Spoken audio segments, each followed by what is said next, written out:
Il y a des personnes qui ont toujours un coup d'avance. C'est-à-dire qui déconcertent, désarçonnent leur adversaire en ce qu'ils ont une formulation, un positionnement auquel l'adversaire n'est pas préparé.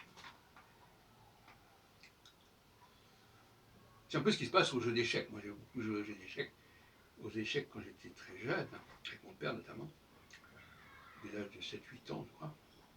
Mais j'ai quand même arrêté à l'âge de 20 ans, je pense. Plus ou moins. Même peut-être un peu avant. Mais enfin, ça m'a quand même marqué. Et j'ai joué un petit peu aussi, un peu plus tard, très sporadiquement. Mais moi, ce qui m'intéresse, c'est pas le fait d'être joueur d'échecs. D'ailleurs, je ne suis que de manière tout à fait accessoire.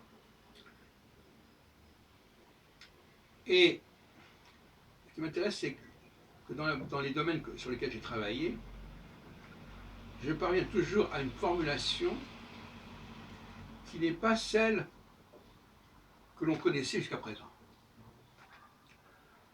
Et par conséquent, face à les formulations que je formule dans différents domaines, Nostradamus, l'astrologie, les juifs, les femmes, les leaders, l'astrologie, etc., eh bien, j'ai en face de moi des gens qui sont un peu perplexes, un peu perdus, un peu égarés, et qui n'arrivent pas,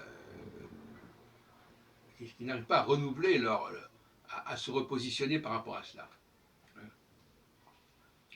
Et mon ambition dans les ouvrages que je prépare ou les vidéos que je fais, c'est justement de présenter les choses autrement.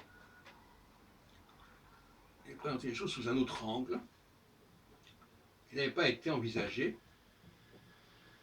Et le paradoxe, c'est que cet autre angle, il est à la fois surprenant pour les adversaires de la question dont il s'agit, mais aussi pour les partisans. Donc finalement, tout le monde est perturbé. Prenons le cas de l'astrologie. Les attaques contre l'astrologie ne collent pas par rapport à mon positionnement, mais les astrologues eux-mêmes ne se retrouvent pas dans mon propre positionnement.